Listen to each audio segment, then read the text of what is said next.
Aujourd'hui, je vous montre comment faire toutes les mailles torse de la Dagmar Jacket sans troisième aiguille, donc uniquement avec nos 2 aiguilles. On va voir comment faire les C2B et les C2F, donc c'est les mailles torse avant et arrière avec 2 mailles. Ensuite, on va voir les C3B, C3F, donc c'est les mailles torse avant-arrière avec 3 mailles, et les C4B, C4F, donc c'est les mailles torse avant-arrière avec 4 mailles. C'est parti. Pour la C2F, donc torsade à 2 vers l'avant, on vient travailler ici du coup avec 2 mailles, donc c'est 2 mailles ici. Et là, on veut que la première maille se retrouve vers l'avant. Donc pour ça, on vient piquer vers l'arrière la deuxième maille. Comme ça. Et on vient lâcher la première maille qui va se retrouver du coup vers l'avant du travail. Hop, et on vient directement la repiquer avec l'aiguille gauche. Et donc on se retrouve comme ça, et comme d'habitude, on vient tourner nos aiguilles. Et on vient piquer la maille qui est sur l'aiguille droite avec l'aiguille gauche par l'arrière. Comme ceci, et ensuite on vient tricoter à l'endroit les 2 mailles. Et ça vous donne une torsade comme ceci. Pour faire une C2B, donc une torsade à 2 mailles vers l'arrière, on va encore une fois travailler avec 2 mailles.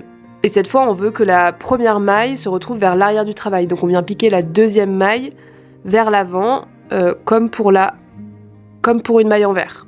Donc comme ceci. Et on vient lâcher la première maille qui va se retrouver à l'arrière du travail. Comme ceci. Et on vient directement la repiquer avec l'aiguille gauche. Et on se retrouve du coup avec nos 2 mailles comme ceci. Et on vient tourner nos aiguilles.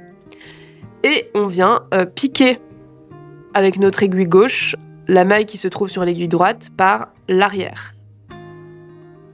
Et on la glisse sur l'aiguille gauche. On se retrouve avec nos 2 mailles sur l'aiguille gauche.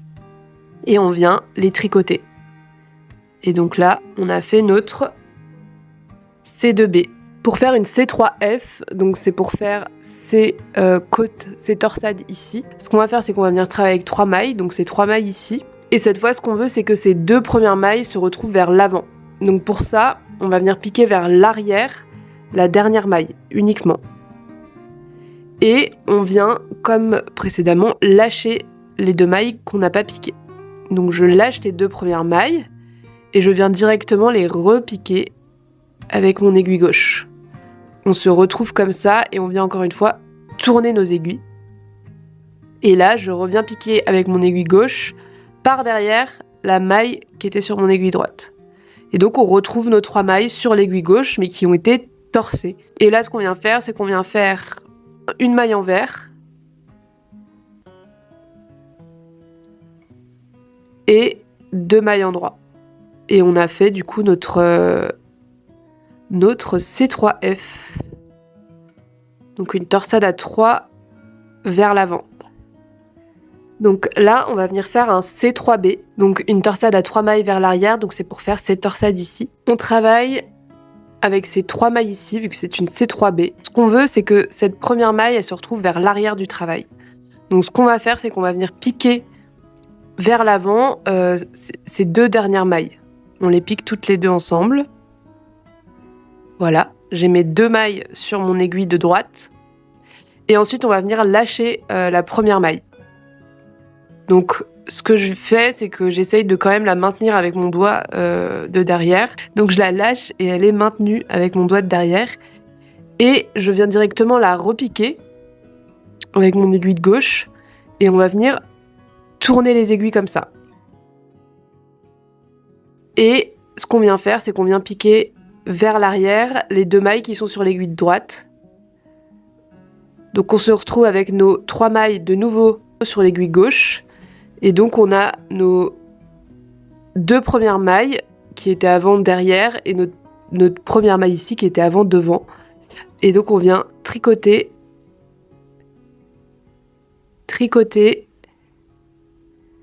et faire une maille envers. Maintenant pour le C4F, donc c'est les torsades qui vont nous permettre de faire les nids d'abeilles et également ici la torse.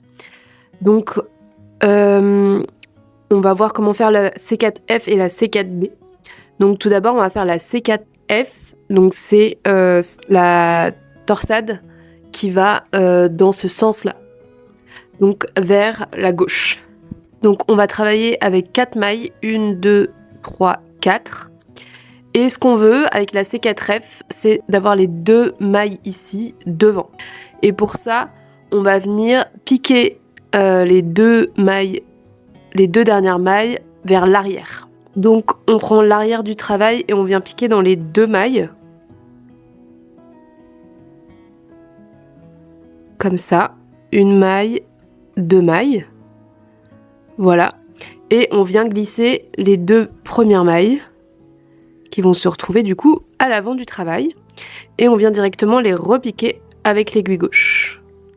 Comme ceci, on se retrouve comme ça et on vient encore une fois croiser nos aiguilles et repiquer par l'arrière les mailles qui se trouvent sur l'aiguille droite. Comme ceci. Et ici, on va venir tricoter les 4 mailles que l'on vient de torser. 1, 2, 3 et 4. Et donc, ça nous fait des mailles qui partent vers là. Et ensuite, pour faire la C4B, c'est la même chose. On va prendre nos 4 mailles. Donc ici, 1, 2, 3, 4. Et on veut que les 2 premières mailles se trouvent cette fois vers l'arrière. Donc on va venir piquer les 2 dernières mailles par l'avant. Comme pour faire des mailles envers, donc de la droite vers la gauche. Donc j'ai piqué mes 2 mailles. On va venir lâcher les 2 mailles de l'arrière qui vont se retrouver du coup à l'arrière du travail. On vient directement les repiquer avec l'aiguille gauche. On se retrouve comme ça. On vient croiser nos aiguilles. Et on vient repasser les mailles qui se trouvent sur l'aiguille droite sur l'aiguille gauche en les piquant vers l'arrière. Donc je me retrouve avec mes 4 mailles torsées sur mon aiguille gauche et on vient tricoter les 4 mailles.